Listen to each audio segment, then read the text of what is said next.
There's a piece in the Associated Press. Now, the problem with the Associated Press is it's a wire service, so this is sent to like 5,000, 9,000 news outlets, or putative news outlets anyway. And the headline by Andrew Taylor, a Praetorian Guard for Obama, 2 GOP presidents acted unilaterally on immigration. I said, this is interesting. Let's see what's going on here. 2 presidents have acted unilaterally on immigration, and both were Republican. That's the first sentence. So I said, okay, this guy is a sieve for the Obama administration and the Democrat Party. But I have to address it because it's going to be everywhere tonight and tomorrow. Ronald Reagan and his successor, George H.W. Bush, extended amnesty to family members who were not covered by the last major overhaul of immigration law in 1986. Let's stop right there. Did many of you catch this? I think most of you did. They extended amnesty to family members who were not covered by the last major overhaul of immigration law in 1986. You mean there was a 1986 law? Yes. There was a 1986 congressional statute? Yes. It was called Simpson-Mazzoli. You mean Congress passed it and sent it to the president? Yes. And he signed it? Yes. So there was an underlying statute? Yes. That doesn't mean I agree with what Reagan and Bush did. I don't, but that's not the point. There was an underlying statute. There is no underlying statute for what Obama is about to do. None. And he's about to do it for millions and millions and millions of foreigners who are here illegally. Not just extend amnesty to family members. Let's continue, shall we?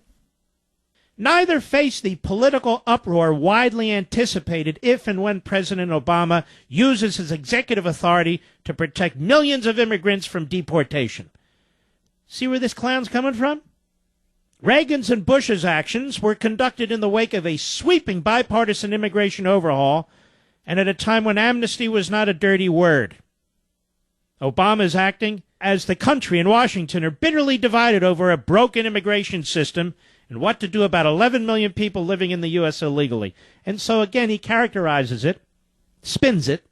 You and I favor enforcing existing immigration laws.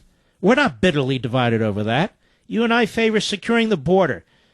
In 2006, I believe it was, Congress passed a statute saying they would, which has never been fully funded. Obama wants to extend protection from deportation to millions of immigrant parents and spouses of U.S. citizens and permanent residents, and expand his 2-year-old program that shields immigrants brought illegally to this country as children. And he wants to do more than that, doesn't he? These 11 million or 5 million or 6 million or whatever sub number amount that Obama is going to grant some form of legal status to, it's not some extension or amendment of an existing statute. It's out of whole cloth. Now, this is not a nuanced point. This is a major point. This is the fundamental point which the beclowned Andrew Taylor, phony journalist with the Associated Press, phony news wire service, apparently cannot get its head around. Or if it does, chooses to misinform and mislead, which I think is most likely the situation. So just to be clear, no, Ronald Reagan, no, George H.W. Bush did not do what Obama is about to do. They did not do what Obama's about to do. You know, Dan Stein, who's a friend of mine, who's the great leader over there at FAIR, which is a advertiser on this program, and a proud advertiser, as I am proud to have them. He writes, in the throes of administering this massive legislative amnesty, an ill-advised program that gummed up the entire operations of immigration enforcement for years, the Reagan and Bush administrations agreed to a family fairness policy, spouses, minor children only, that was lacking a statutory basis, but was a logical extension of a statute, the 1986 Amnesty, probably as a result of one of the many lawsuits the 86 Amnesty Act brought. Legislative amnesties grow out of control, but it is not true it was not objected to. He says, we certainly did, as did many others. Nevertheless, this so-called fairness policy was based on the logical operations of an existing statutory framework laid out by a congressional legislative enactment and there have been many intervening efforts by Congress to curtail parole and discretion, especially after 2001, as Congress has repeatedly sought to limit executive discretion outside certain programs like the 1986 Amnesty. Now Obama's claiming Congress has delegated to him the right to just ignore immigration law and law enforcement in its entirety for millions indefinitely with no apparent limit.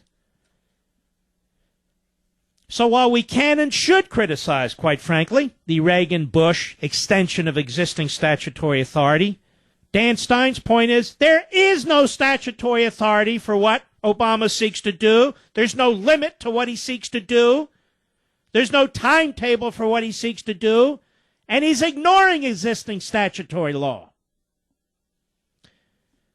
which the Associated Press was unable to discern or chose not to.